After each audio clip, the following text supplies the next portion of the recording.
In today's show, we're going to recap all of the action from Wednesday, including just an absolute disaster of a day in terms of injury news. Michael Bolton. Thanks, Josh. It's Michael Bolton here, and it's time for another episode of the Locked On Fantasy Basketball Podcast. Let's get to it. Let's get to it, indeed. You are Locked On Fantasy Basketball, your daily fantasy basketball podcast, part of the Locked On Podcast Network.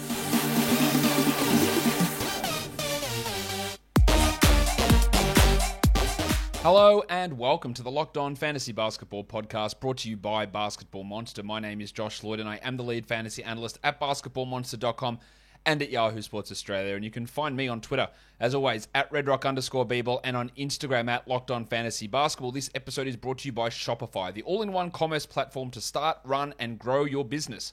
Scaling your business is a journey of endless possibilities, so start now at shopify.com/LockedOnNBA, all lowercase. Thank you also for making Locked On Fantasy Basketball your first listen every day. We are free and available on all platforms. Well, there's a lot to talk about because there was some wild injury shit going down today. I've talked a little bit about it already on the waiver wire show earlier today, but let's get into it now in case you haven't seen that show. And let's talk about what actually did go down with Bam Adebayo having thumb surgery, and he is out for the next 6 weeks, most likely. The Undertaker, Dwayne Dedmon, started in his place, played 30 minutes. It's not Omer Yurtseven. Did he even play in this game? We'll talk about that later on. But I think Dedmon can be an ad. I don't think he's going to be a top 100 guy, but he can be like your 11th or 12th best player for this time that Bam is out. So he's a worthwhile ad in that scenario.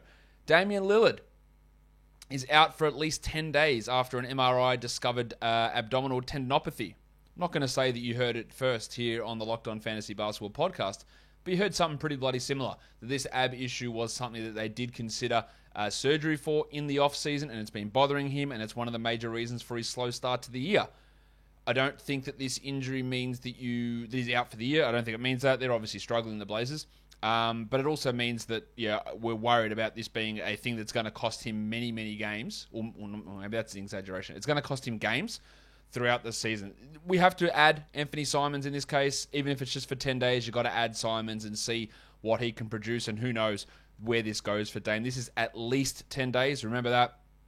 And if there is no improvement, then surgery might be the option here, and that is obviously not ideal.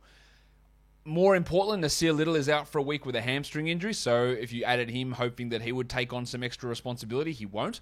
You're going to get more Ben McLemore, more Tony Snell, more Larry Nance, more Rob Covington. Nance and Covington, again, they're just those real fringy sort of guys. Covington's a better option than Nance, but Little being out does hurt Little's development and Little's ability to grasp a larger role, and maybe helps those other two blokes maintain what they're doing. Devin Booker's hamstring, it's going to cost him a little bit of time, I would guess. I know.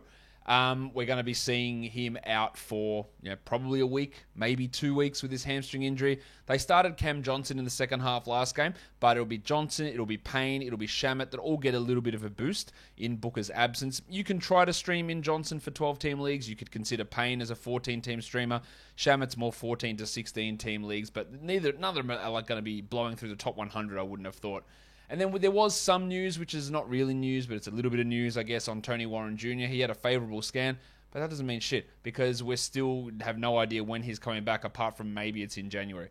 Broken feet are one of the weirdest injuries. Of course, he did it in January. He's going to be 12 months away. Mitch Robinson broke his foot in March, and then he returned in October.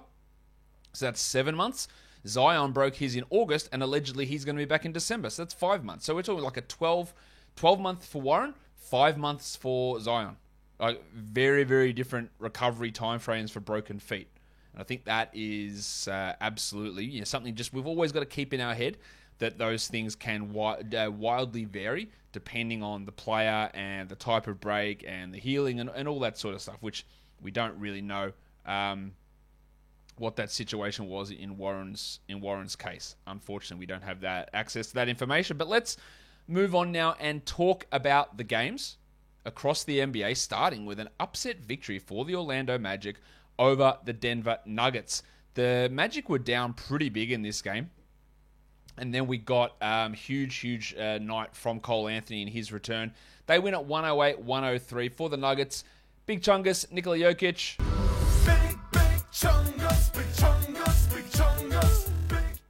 Jokic is the number 2 ranked player this season. 18, 15, and 7, but poor shooting night. 1 steal, 0 blocks. He's 5th over the last 2 weeks. A little bit of a dip here for Jokic. Still great, of course, but not dominating like he was last year. Now, they were without, of course, Porter, and they were without Jamal Murray and PJ Dozier, but also the big stiffy, Bones Highland, was out, and Austin Rivers. So that makes Facu Campazzo an interesting add. Now, he only took 3 shots, but he hit a 3. He had 7 points, 4 assists, and 2 steals. I don't mind him as a 12-team league short-term add. Monty Morris probably gets some 12-team value, 22 points for him in 34 minutes, while Will Barton had 14, 4, and 3. On Morris, though, he did it while shooting 67%, and there's not much else happening there. So I wouldn't say that he's guaranteed absolute must-roster sort of a guy, because he's not always going to be this efficient and this level, or have this level of usage. So he's one to watch, he's one to maybe grab, but one to not go over the top with. Aaron Gordon had 17 and 8, pretty solid night. Well, Jeff Green had 9 points in this game. My name is Jeff. And it's one of those things I kept talking about with Jeff, is if you weren't absolutely pushed and pressed to go and add him when Porter was out already, then nothing changes now. He's fine. If you want to stream in a 12-team points league or add in a 14-team category league, he's fine, but he's not a must-roster guy. 9 points in 29 minutes for Jeff. On to the Magic. Cole Anthony returned, played 37 minutes on that sore ankle, 24, 8, and 7, and this is exactly why I was a little bit cautious about adding Roderick Hampton. He played 12 minutes, 5 points, 4 rebounds, and 2 assists as they're prioritizing Gary Harris ahead of him. Nice, Gary! Now, Gary showed a little bit here. 3 assists, 3 steals, a block, 11 points. It's probably more going to be for 16-team leagues, but he's got a nice roll up ahead of him. While Franz Wagner, another great game. 15, 3, and 5, 3 steals and a block. This is the appeal of Wagner. This is the appeal of Wagner from a real-life NBA perspective. He's just been good right across the board. 15, 3, 5, 3, 1. Defensively, getting passing, scoring, doing all those things. He's still more of a fringy sort of 12-team league player, but he's absolutely fine to roster while Suggs is out. Probably absorbs a bit of usage, and then when Isaac and Fultz come back, maybe he moves into droppable territory. But he was really good. Wendell Carter was also solid, 18 and 8, while Mo Bamba only 27 minutes, blocked 2 shots, had 9 and 6, but he was grabbing his back a little bit. It's a little bit of a concern. Chuma Kiki had 4 points in 21 minutes, and Terrence Ross 10 points in his 23. Let's go on to the next game.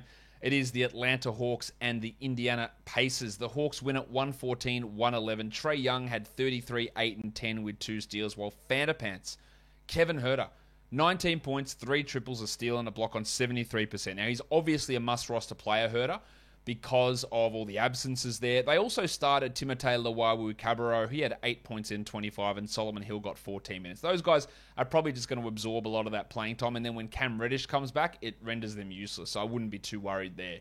Johnny Collins, the defensive stats have been great from him, another 4 blocks with 14 points, while Capella, who'd been rolling, bit disappointing, I guess. 8 points on 9 shots with 2 blocks for Clint.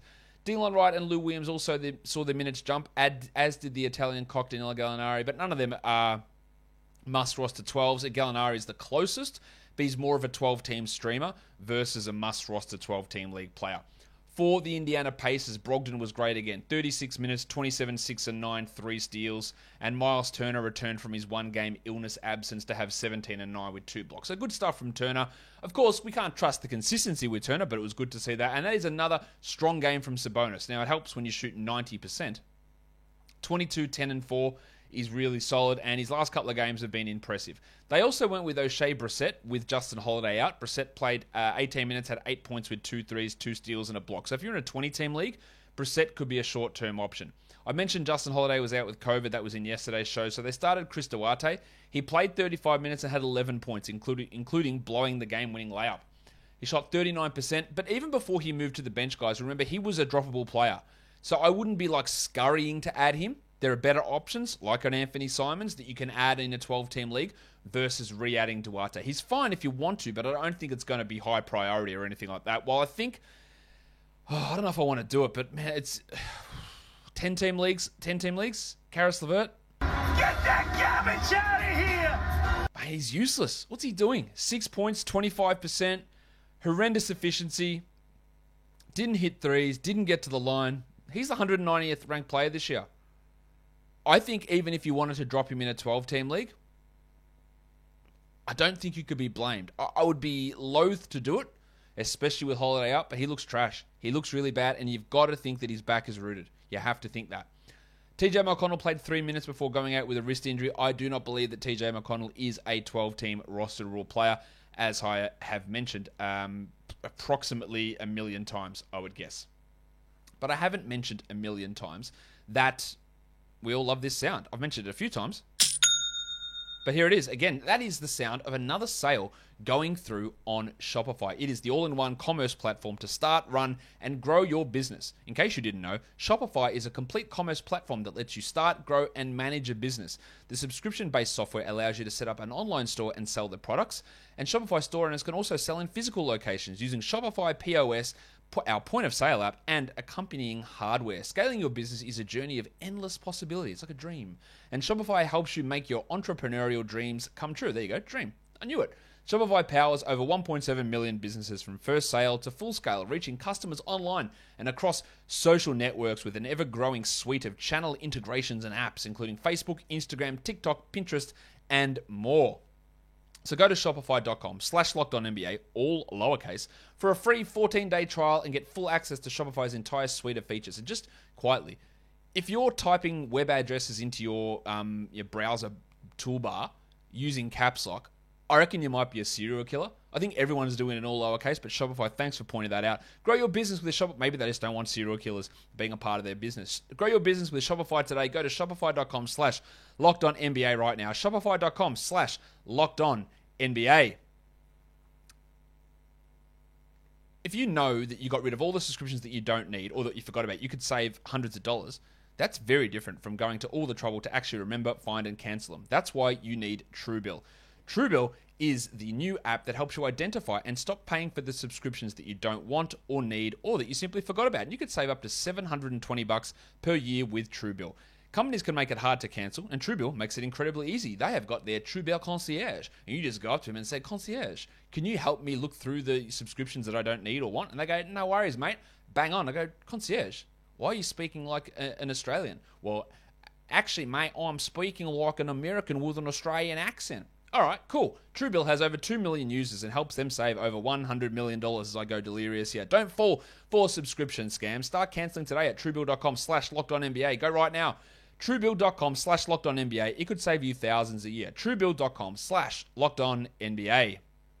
Game 3. The Minnesota Timberwolves and the Washington Wizards. The Wizards get the win by pounding the paint. Giggity. They win at 115-107. Karl Anthony Towns, the line's great, 34 and 10, 2 threes, but he did fall on his back hard late. He had an X-ray and it was negative, but he's going to be listed questionable coming forward. I'd be pretty shocked if he isn't. And he's going to put up...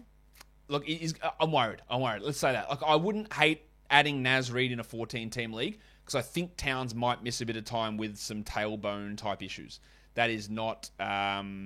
It's not an ideal spot to be in. I'll put it that way. I'm a bit worried. Goose had 25 points, 4 triples. That's Anthony Edwards for the uninitiated. While I think Jared Vanderbilt has to be a must-roster player.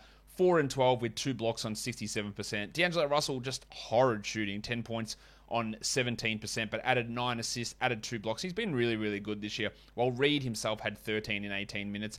And the artist formerly known as Taurean Prince, he's formerly known as a good NBA rotation player because he's not that anymore.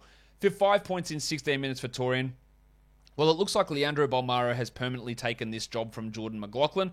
What happens when Pat Beverly returns is still up in the air, but Bolmaro is getting these minutes. Malik Beasley also, it was worth taking a flyer on him with Beverly out, but it's also worth Jack Armstrong him right now. Get that garbage out of here! How about Big Dan Gafford? 27 minutes, 18 and 10 with 3 blocks. He looks awesome. He is clearly a must-roster player. 41 fantasy points. He's the 54th ranked player over the last 2 weeks. We said if he gets 23 minutes a night, he's probably a top 100 player. Now he's getting 26 a night, and look at the numbers we're getting. And it's keeping Montrezl Harrell in a bench role. Well, not a bench role, but in the low minutes role. That's 21 minutes for 3 straight games for Harrell. 27 points is obviously insane. He was 92% from the field in this one, Harrell, with 35 usage. Unfortunately, just 63 from the line, but ridiculous production. But I'd be a little concerned if I had Harold just because the minutes keep coming down because Gafford keeps playing so well. Contavious Caldwell-Pope did enough, 14 with 3 threes and 2 steals. That's enough for 12 team as well. The Bradley Beal stinkathon continued, 19, 6 and 9 with horrendous efficiency from the field and from the line. He is a buy low, but do not go in buying low thinking that he's a top 20 player. I would not want to pay that price for him. He's really struggling at the moment. Speaking of struggling, Dinwiddie had 3 points on 9 shots. That's 11%. He did have 11 assists, but 1 3. And that 1 3 was such a wide open 3 as well. No steals, no blocks. This is why I was leaving him till round 10 or round 11 in fantasy drafts. I just don't think he's a good category league player. Now, I think he should be better than this in general. So he's a little bit of a buy low, but don't go overboard. Well, Davis Bertans, who's been shithouse for 2 years, had a good game. 15 points in 16 minutes with 3 threes, but I don't think there's literally anything that you're going to do with that fantasy-wise that is going to make you change your mind about him as we move forward. The rampaging Cleveland Cavaliers get the win on the road against the Miami Heat. 111-85. Kevin Love in 21 minutes had 22 points, 6 rebounds with 6 triples, 2 steals and a block. That is a great game from Love. I think he's more of a 12-team streamer than a must-roster guy, but the recent numbers are great for him. Really, really awesome. Evan Mobley, 17-11 with 4 blocks. Love this bloke. While Jarrett Allen had 19-11 and 5 blocks. He's also playing at a supremely high level. And would you believe this? You won't, but would you believe it? That over the last 2 weeks, the Cleveland Cavaliers have 2 top 20 fantasy players. One of them is Jarrett Allen, who's the 9th ranked player, and another one is Evan Mobley, who's the 17th ranked player. I believe the kids would say, sheesh. They would also say, no cap. There you go. Garland had 16 points with 7 assists. Yeah, pretty solid night from him. He's been awesome. And Ravishing Rick Rubio, just bad. But 6 assists and 2 steals, I am holding him. I'm also holding Lauri Markkanen after a stinker from him. 6 points in 26 minutes on 25%. He's been playing well prior to this, so don't hold too much against him. While the Undertaker, Dwayne Dedman, 31 minutes, 11 and 13 to steal, 2 blocks. That is obviously useful enough to be a 12-team league guy. Tyler Hero started, but also remember, there was no Jimmy Butler in this game, and Butler does impact things because if there's Butler there, that enables more PJ Tucker at center, and if Markieff Morris returns, that can cut into Dedman as well. Regardless, you can add Dedman and see where it goes, but this is maybe best case for him. Hero had 21 points with 6 assists, while Vincent played 28 minutes, Strus played 28 minutes, and Martin played 28 minutes because of the absence of Butler. So all of those bench guys got some extra run, but we're not looking at them as really 12-team league guys. Bad night from Lowry, 7 points on 22% with 4 assists, and PJ Tucker's not a 12-team league guy, 6 points in 23. Yurtseven played just 4 minutes. They went with KZ Okpala as the backup. He played 15 minutes. Neither of those guys are good, and they should not be rostered in even 20-team leagues, would be my recommendation there. The Philadelphia 76ers, they lose to the Celtics 87-88. Joel Embiid had a quote after the game. He said, "That's what happens when freedom has too much freedom." Cool. Of course, referring to your mate Enes Kanter Freedom. Shake Milton.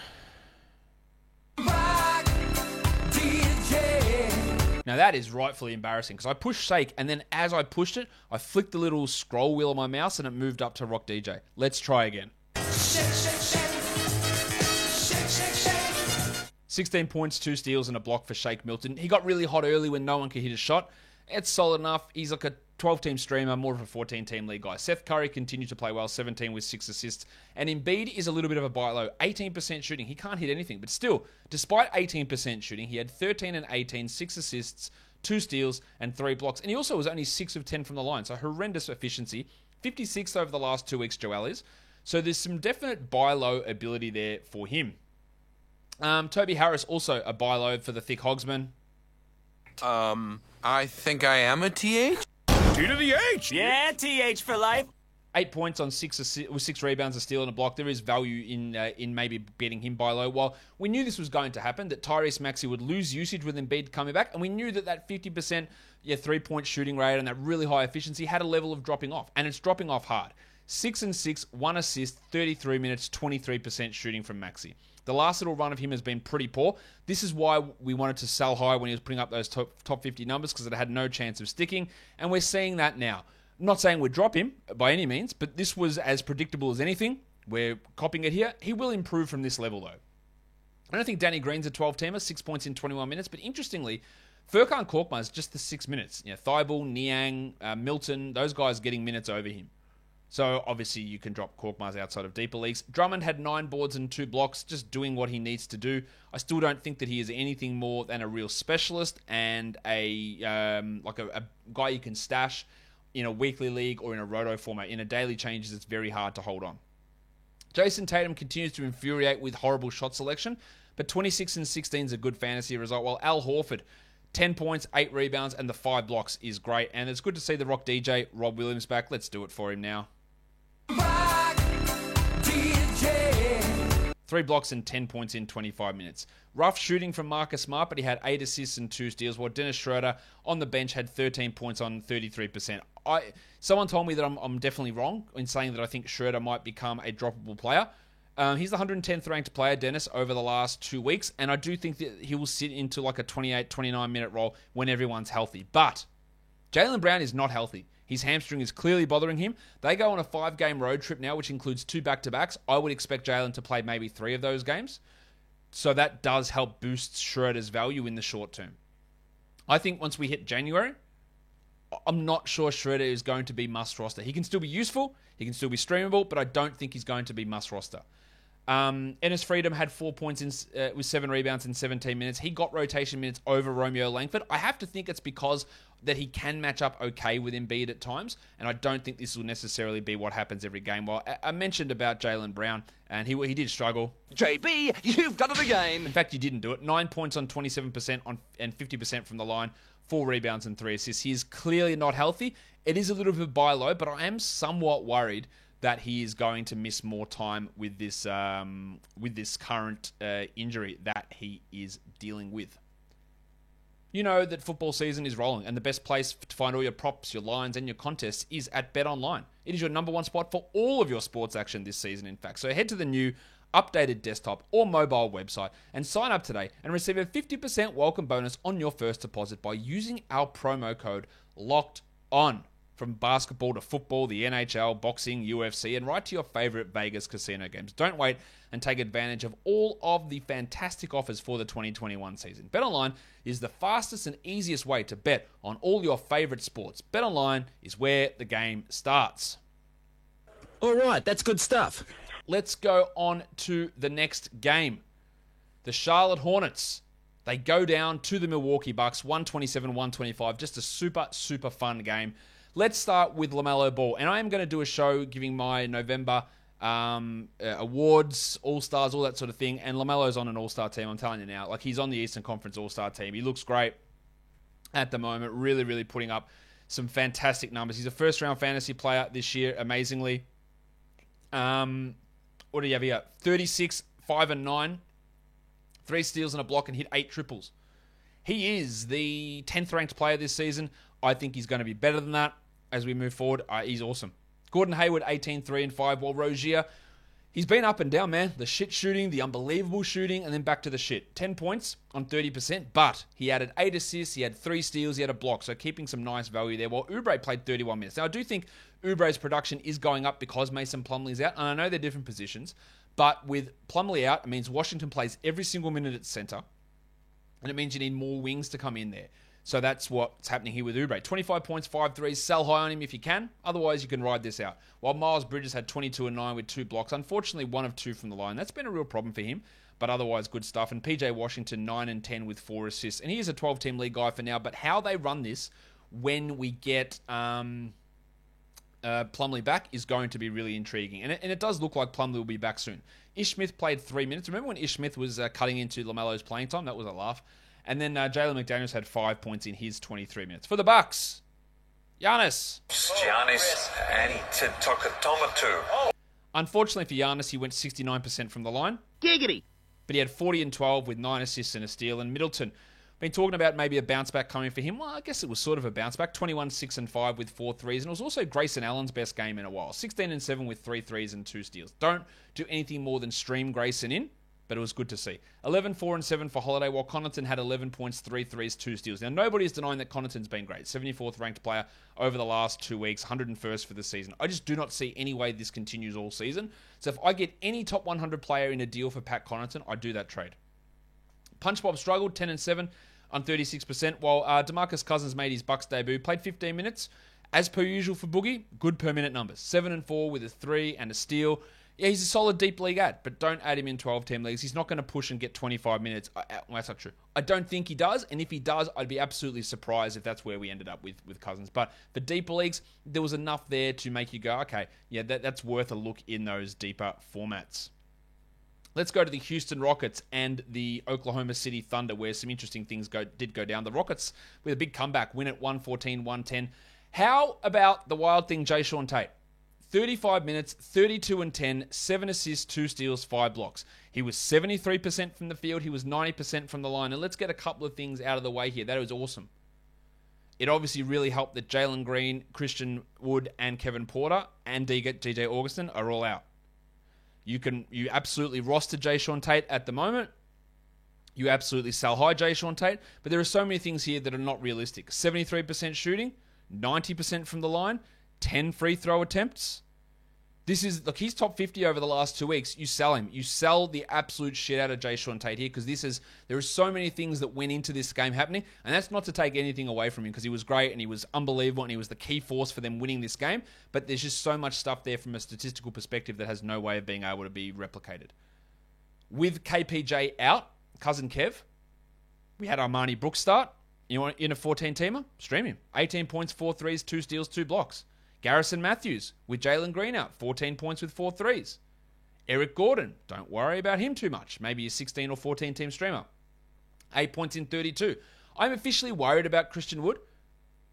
Sprained his ankle, went off, came back, sprained it again. Was in a walking boot after the game. Hurt his ankle multiple times last year. He was scoreless in 9 minutes. And this is what I said last time. I didn't expect him to get hurt, right? But that 20 and 20 game he had against the Thunder was a perfect time to try and sell high.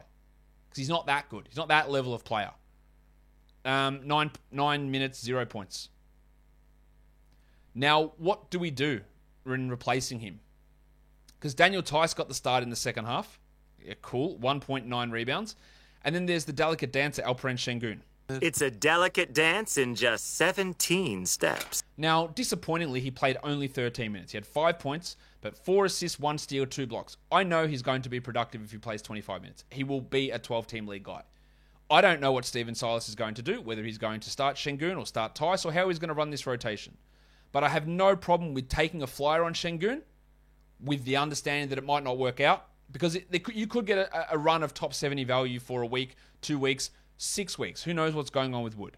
So I think it's worth having a crack at. Yeah, much more than, say, adding Daniel Tice. KJ Martin's an interesting 16-team league ad, 12 points in 19 minutes here. But again, this is all against the Thunder. For the Thunder, they were without Josh Giddey, so Trey Mann started.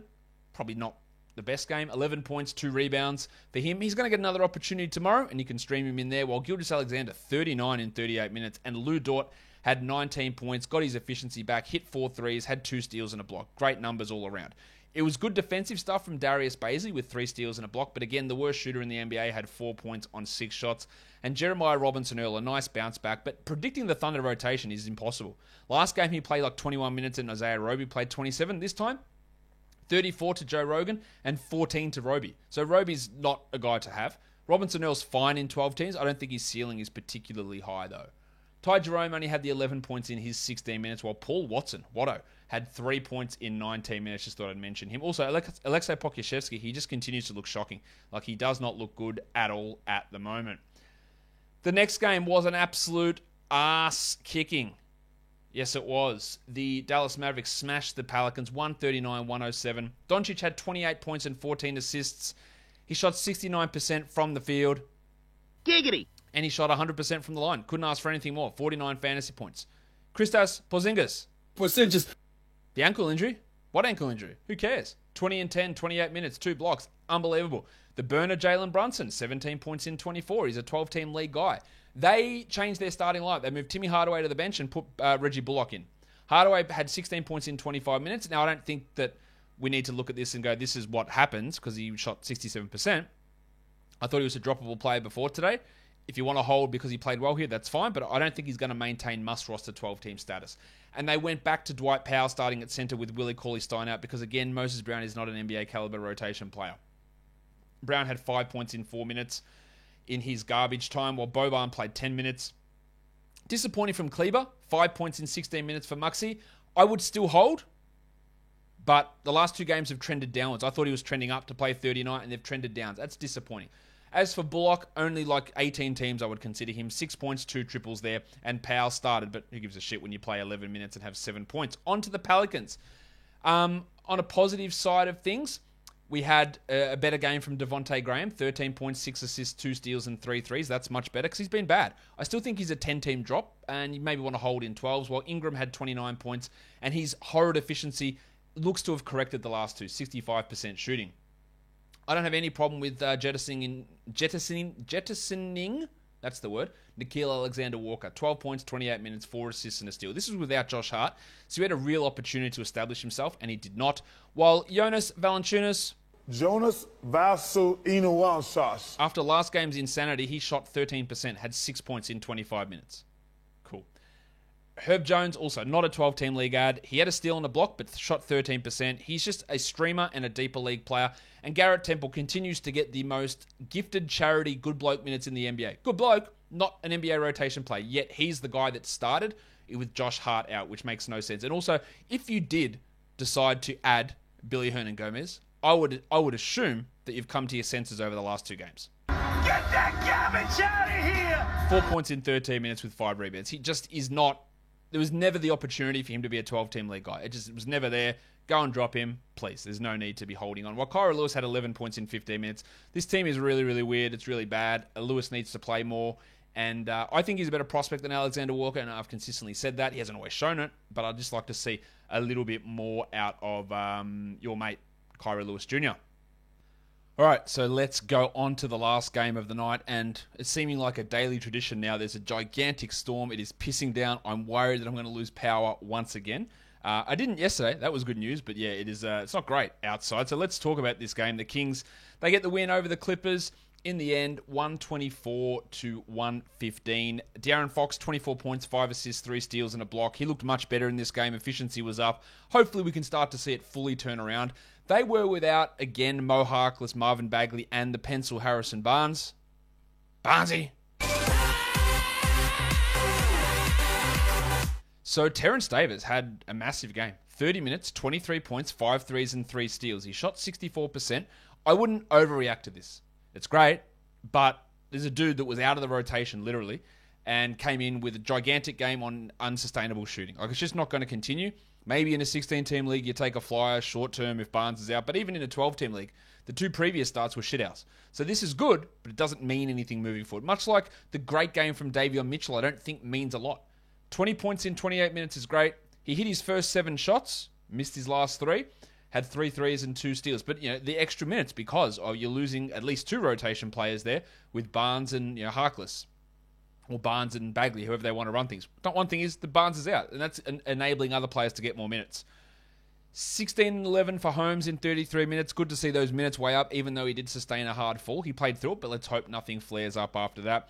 Chimezie Metu started, had 13 and 6. Again, he's just more like a 14-team streamer while players are out. He was, they were closing the game with Mitchell in his position instead of the starters. And Lou King, again, another 8 points in 14 minutes for Lou. He's interesting, King, in deeper leagues and dynasties. I think there is an opportunity for him to get a regular rotation role in this team. Oh, by the way, Buddy Hield, what are you doing? He's shocking at the moment. 4 points in 22 minutes, 29%. I'm not saying he's a drop. I'm also not ruling it out. He's outside the top 100 this season. This was another absolute stinker. If you're in an 8-team league, I reckon he can go. In a 10, it's borderline. He looks terrible. I'll hold for now. On to the Clippers. They rested Paul George. So we got some weird lineups. They started Serge Ibaka at the 4 and Marcus Morris at the 3. That was always a shit-house idea, and it wasn't great. Serge played 19 minutes and had 5 points on 25%. I don't believe Serge Ibaka is going to be, at any point, a 12-team league guy, so I wouldn't be rostering him. Marcus Morris, I don't think is a must-roster 12-team league guy either. 2 points on 11% shooting. They were so far out of it, and then their bench unit came in and played well, led by BJ Boston. 13 points in 24 minutes, 2 blocks, a steal. I wouldn't be surprised if Boston, again, much like Lou King, finds himself in a regular rotation role. Now, it's not really going to mean much for fantasy this year, but for Dynasty, there's something there with him. I thought Isaiah Hartenstein was really good. 11 and 8, 4 assists, 1 steal, 2 blocks, but 18 minutes. And as long as they play 3 centers, there's not enough upside for him to be anything more than a very deep league player. While Zubats had 17 and 7, but still only 24 minutes. This has been the concern with Zubats, is the minutes have been trending down and trending down and trending down. Only 1 foul, so it wasn't foul trouble. They're running 3 centers. They played Winslow at center. They'll play Morris at center. They'll play Batum at center. Zubats, to me, is going to be like a 24 and under guy, and that might not make him must roster. I'd hold for now, but if anyone tried to get him off me in a trade, I would accept almost anything that's 12-team valuable at this stage. Terrence Mann had 19 points in 26 minutes, while, 16 minutes of Jay Scrubb and 12 minutes of Keon Johnson as the bench really got them back into the game towards the end, but they weren't really in any danger of winning. I think Eric Bledsoe's a drop. 8 and 3, 3 assists, 2 steals. He's going to have better games than this, but there's just too much bullshit in the middle for us to get too interested in it. The lines of the night, the monstrous line of the night, I'm sure you can guess it was the wild thing, Jayshawn Tate. The waiver wire line of the night was Terrence Davis. The young gun of the night was LaMelo Ball, who just missed out on the monstrous line of the night. And the dud of the night, it is the Spur, Duncan Robinson. Your top 10 players for 9 category leagues today. Tate at 1. You've got LaMelo Ball at number 2. 3 was Doncic. 4 was Trae Young. 5 was Kevin Love. 6 was Evan Mobley. And 7 was Jarrett Allen. Amazing to have 3 Cavs big men all together there. Giannis at 8. Tatum at 9. And Terrence Davis at 10. In terms of players rostered in under 50% of leagues, Terrence Davis at number 1. Again, probably not much to really see there for 12s. Armani Brooks. Yeah, if Porter is out, I don't mind a short-term stream there. Davion Mitchell, again, a little bit fluky, deeper league stuff. Dwayne Dedman, yep, you can stream him in 12s, add him in 12s. Luke Kennard, weird game, wouldn't read too much into it. Shake Milton, a little bit of a weird scenario there as well, more 14 to 16s. Gary Harris is a nice 14-team league ad. Garrison Matthews has got some 12-team value. BJ Boston, Dynasty Watch. And Davis Bertans, I don't give a shit. On to points leagues, the top performer there was the wild thing, Jayshawn Tate. The second was Giannis, then LaMelo Ball, Trae Young, Joel Embiid, Malcolm Brogdon, Karl Anthony Towns, Evan Mobley, Jason Tatum, and Shai Gilgeous-Alexander. Guys, that will do it for us today. Don't forget to follow this podcast on Apple Podcasts, Google Podcasts, Stitcher, Spotify, and on the Odyssey app. And don't smash that like button on YouTube. Gently caress it. Softly touch it. It's delicate, but hit it anyway. Subscribe, leave your comments down below, guys. We are done here. Thank you so much for listening, everyone.